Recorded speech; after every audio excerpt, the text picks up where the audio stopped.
matinding diversion. Alam nyo, kung papansinin ninyo, lahat po ng mga karamihan, ng mga nasa mga congressman na prosecution, sila po ay mga allegedly, di umano, ay nakatanggap ng mga maleta. At yan po ang sinabi po, ang nagsabi po niyan, walang iba ko hindi po ang mga dating security ni Zaldico. Alam naman po natin, ladies and gentlemen, na si Zaldico ang pinaka naging di umanong kolektor daw nung panahon na kailangan ng pera, na hindi lamang po nanggagaling sa flood control, kung saan-saan nanggagaling. Mamaya papaliwanag din po natin yan. Kaya itong mga to, meron talagang kinaugnayan sa isa't isa. Hindi pwede nating ito'y makaligtaan. O di kaya ay ibaliwala dahil lamang po may nangyayaring impeachment. Sa totoo lang, eto bibigyan ko kayo ng example. 'Di ba yung sa pangyayari patungkol po dito sa hirit po ni Matibag. 'Di ba yung hirit ni Matibag na kesyo iniimbestigahan etong 2019 SEA Games. Yeah? Kung iisipin nyo na mabuti, iisipin nyo, talagang wow, anti-corruption yung animal na yun. Anti-corruption? Anti-corruption ba yung ganong klaseng pag-iimbestiga? Kasi imagine mo, 2019 pa yun. Inimbestigahan na ng ombudsman yung dati na yun. Wala namang. Inimbestigahan na rin ng Kamara? Wala rin. Inimbestigahan ng Senado? Wala rin. Walang natagpuan, tas bigla ngayon, mabubuhay. I mean, sinong tanga ang maniniwala sa ganong klaseng pangyayari? Di ba? I mean, ewan ko na lang kung ikaw ay maniniwala pa sa ganyang klaseng pangyayari. Napaka-imposible ho, di ba? Ladies and gentlemen, pero bakit ganun? Bakit ganun ang tila nangyari dito sa sinasabi ni NBI Director? Alam niyo po kasi, di ba? Wag mo nating kakaligtaan na sa mga pagdinig dito sa impeachment, napaka-importante ng ginagawa ni Cayetano. Bilang abogado, dito nabubuking niya talaga yung mga nangyayari sa impeachment. Kung sino yung nagsisinungaling, booking na booking po nito ni Cayetano. Kaya itong si Matibag, ewan ko kung napag-utusan o baka naman dahil natatakot lang din humarap bilang witness, kaya nagwa-warning siya. Wag mo akong gagalawin, wag mo akong pakikialaman, wag mo akong babanatan, wag mo akong pagdududahan, or itutuloy ko ito. Parang ganun ang nangyayari, di ba? Tapos ngayon, keso sinasabi pa na absuelto pa daw yung isa doon, si Vince Dizon, which is, sandali, paano naging absuelto siya, pero si Cayetano, hindi ko sinasabing guilty si Vince Dizon dito pero napaka-obvious Si Vince Dizon, inabsuelto kaagad kahit siya ang merong kinalaman pagdating sa procurement. Si Cayetano, walang kinalaman pagdating sa mga procurement. Bakit biglang si Cayetano pa ang guilty, kuno, at si Vince Dizon pa ang absuelto? Ito, panoorin po natin itong importante ito pasok. Itinanggi ng Malacanang na pananakot ang pag-iimbestiga ng NBI sa mga ginastos ng Pilipinas noong 2019 Southeast Asian Games o SEA Games. Tugon ito ng palasyo sa sinabi ni Senator Alan Peter Cayetano na pananakot ang investigasyon sa gitna ng impeachment trial ni Vice President Sara Duterte. Sabi ng Malacanang, dati na itong issue kaya hindi panggigipit ang investigasyon. Kabilang sa sinisilip ng NBI ang 10 bilyong pisong sports center sa New Clark City na hindi naman umano dumaan sa bidding, pinondohan ng insertion sa budget at hindi pa liquidated lahat. Git ni Cayetano na nooy chairman ng Philippine SEA Games Organizing Committee, wala siyang kinalaman sa pagpapatayo nito dahil ang namahala ay ang nooy President at CEO ng Basis Conversion and Development Authority na si Vince Dizon. Sabi ng palasyo, naimbestigahan noon si Dizon at napawalang sala. Pero sabi ng palasyo, tinan mo inabsuelto kagad. I mean, eto simple lang to. Hindi ko sinasabing guilty si Vince Dizon Ang sinasabi ko lang, kung iimbestigahan mo talaga, di ba dapat ngayon wala kang inaabsuelto? Kung talagang seryoso yung pag-iimbestiga, dapat alamin mo lahat. Bakit biglang ang inaalam mo lang yung kay Cayetano? Talagang selective. Napaka-selective. Mantakin mo. Sasabihin mo na, iniimbestigahan mo pero sasabihin mo na kagad na napawalang sala na yan si Vince Dizon. So, ang tingnan na lang natin ngayon si Cayetano. Tapos sasabihin mo, hindi ka namumuliti ka. Animal ka. Napaka-animal mo talaga. Diba? Ito, tuloy natin. Cayetano, hindi raw naimbestigahan. Kinumpirma ng ombudsman na na-dismiss noong 2021 ang kasong isinampa noon kay Dizon dahil sa kakulangan ng ebidensya. Sabi naman ni Cayetano, kung iimbestigahan ng 2019 SEA Games, imbestigahan din dapat ang flood control scandal. Yun. Yun ang importante doon. Kung talaga seryoso kayo sa korupsyon na sinasabi ninyo, bakit hindi ninyo imbestigahan yung flood control? Which is trillion ang nawawala. And eto masama, meron na nga nawala noong 2025. Ngayon, 2026, meron na nawala at 2027 na. 2027 na, meron pang inaabangan na mas malaking budget. Bakit? Remember, election is 2028. Kampanya na yan. Last quarter. Simula na yan. Kasi remember, ang first week ng 2028, ayan na yan. Bakbaka na talaga yan. Pero ang pera ay makukuha, yung perang pang-kampanya ay makukuha sa 2027 budget. Kailan dinidiscuss yan 2027 budget? Para sa kaalaman natin. Ngayon, 2026, ngayong katapusan. Etong katapusang taon, the last 2 quarter, kailangan matapos yan. Bago matapos ang taon, bago mag-December, bago mag-break. So, dinidiscuss yan, October, November. Ito ang problema.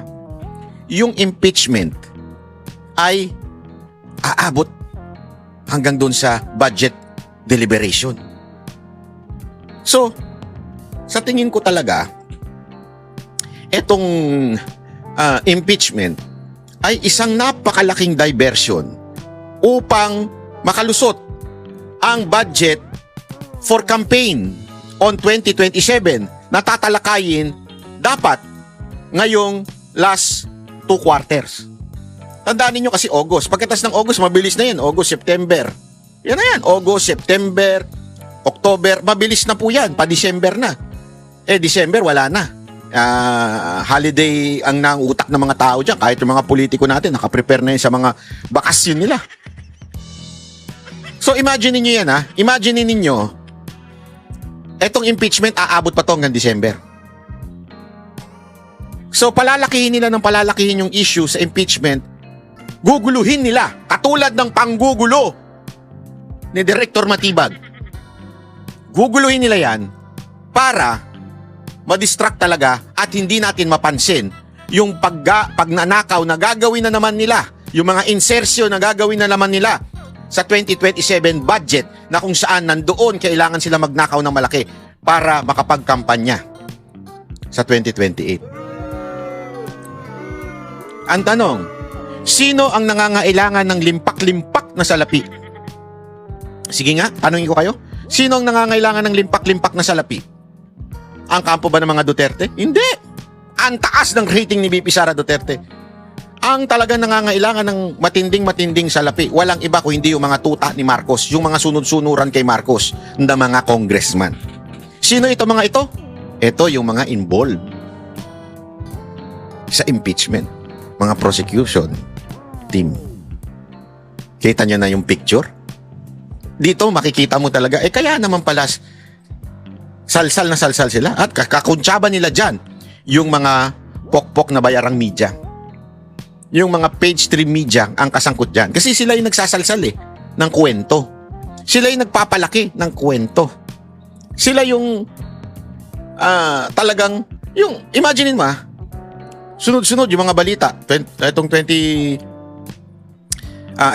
Itong tungkol sa 2019 na SEA Games. Imaginein mo, ito po ay nalubog na. Ito po ay ilang taon na.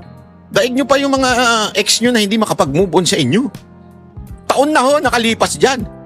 Inimbestiga na lahat yan. Senado, Ombudsman, Congress, lahat inimbestigahan na yan. Walang nakitang problema. At ang matindi pa nga dyan, mga kababayan, ladies and gentlemen, eto paliwanag ni Cayetano na napaka-importanting maunawaan natin. Uulitin natin yung paliwanag ni Cayetano kasi tinanong ko din ito. Kasi remember, kung maaalala nyo nun, ginamit ito binatikos ito. At di ba nagsimula yan doon sa Kikiam? Bakit sa Kikiam? Ang target kasi noon si Cayetano kasi yung sagot ni Cayetano ay hindi yung venue. Hindi yung kung hindi yung pag-organize lang ng SEA Games. Yun lang sa kanya. Kaya nga yung kikiam, kasi pagkain yun ng mga atleta na napatunayan na hindi naman pala kikiam. Di ba? So, ito yung issue nun. Napatunayang wala din naman palang kwenta. Pakinggan natin ito ha, ulitin natin to. Ay, hindi, sorry. Ay, pangit naman ng putak. Sorry naman, siyempre. Paano natin? Iparinig na lang natin. Kayo na po ang mag-analyze. Pakinggan po natin. Banat. Go ahead if you want to investigate. But I just want to put on record, mukhang misfire. Bakit? Yung sinasabi niyang infrastructure na walang bidding, first of all, the procurement law has many modes of procurement. So don't make it appear sa public na just because walang bidding, may anomalya na to. Okay. Secondly, bakit ko sinabing misfire? Hindi po sa, I'm referring... Bakit misfire? Ano ibig sabihin ng misfire? Ibig sabihin, sablay. Ibig sabihin ng misfire, yung pinutok mo, di ba? Yung target. Kesa napunta doon sa target mo, napunta doon sa puno, sablay. Ganon yung ginawa ni Matibag. Naturingan ka pa namang NBI, sablay ka pumutok. Ganon na nangyari, sablay. Bakit sablay? Di ba? One, yung sinasabi niyang meron daw issue sa procurement kasi wala daw bidding. Kaya wala pong bid. Hindi kasi lahat ng procurement may bidding. Papaliwanag po natin yan. May mga emergency situation na hindi binibid. Kasi nga emergency. Pag binibid mo, tatagal yan. Pag emergency, halimbawa itong SEA Games, emergency to, mabilisan na kailangan ma-approvean. Kaya nga kung papansinin ninyo, kanino binigay ni Tatay Digong yung responsibility ng SEA Games? Di ba kay Cayetano? Kasi may tiwala siya. At take note wala sa kanyang dadaang pera, ang pera at ang bidding nasa BCDA. Kasi yung BCDA, sila yung parang in charge noong venue, lugar, nasa ilalim nila. Yung BCDA yung base nasa yung Clark, nasa BCDA yan, nasa ilalim. Ibig sabihin, jurisdiction na ng BCDA yan. Parang ganito. Ikaw, nagkaroon ka ng liga. Alam mo yung liga sa basketball, di ba? Yung mga liga-liga. Ikaw yung organizer. Pero hindi ikaw ang may-ari ng court. Ang may-ari ng court yung barangay. Halimbawa, itong barangay Poblacion. Nasa sela, Poblacion. Itong barangay Poblacion, sila lang yung in charge doon sa venue, sa mga kailangan doon. Pero ang organizer, halimbawa, Banateros, nag-organize ng liga. Hindi pa pwedeng sasabihin ko, o iimbestigahan ako ng NBI, sasabihin, yung Banateros kumita dyan sa basketball court nila kasi pinalitan yung tapaloda, pinalitan yung mga ilaw, kumita sila dyan. Paano sila kikita? Hindi naman sila ang in charge doon. Ang in charge doon ay yung barangay Poblacion. Nagigets nyo? Halimbawa lang po yan, ha? So ang in charge po doon sa location, sa lahat, sa infrastructure ay BCDA. Si Cayetano, in charge lang siya doon sa liga. Organizing lang sila doon sa SEA Games. Kaya talagang sobrang sablay nito ni Matibag. Hindi ko nga alam kung sablay siya, tanga siya, o sinasabi lang niya yan para takutin si Cayetano. Akala niya natatakot si Cayetano. Bobo pala ito si Matibag. Alam mo, Matibag, bagong salta ka lang sa politika. Sa totoo lang, aso ka lang nun ni Kusi. Sunod-sunuran ka lang nung kay Kusi. Aso lang yan dun sa PDP dati. Wala yan. Ngayon, pagtapak mo sa NBI, ang yabang mo na, nauuna yung yabang mo. Yung daldal mo, nauuna. Gumamit ka naman ng utak. Ang problema sa'yo, puro kayabang Alam mo yung mayabang lang? Yung mga nasa mga sitcom na puro yabang, wala namang laman. Parang ganyan ka. Puro kayabang, wala namang laman yung akusasyon mo kay Cayetano. Kasi, kung iniimbestigahan mo, 1, bakit mo kagad binanggit si Cayetano? 2, bakit kagad niyo inabsuelto si Vince Dizon? Iniimbestigahan nyo nga putang ina, ba't ganun? Anong klaseng investigasyon yan? May absuelto kagad. Iniimbestigahan mo, meron na kagad guilty sa'yo. Ba't pa iniimbestigahan? Sana naging huwes ka na lang. Naging judge ka na lang. Sana hindi nyo na lang sinabing iniimbestigahan namin yan. Sana sinabi nyo lang, hinuhusgahan namin yan.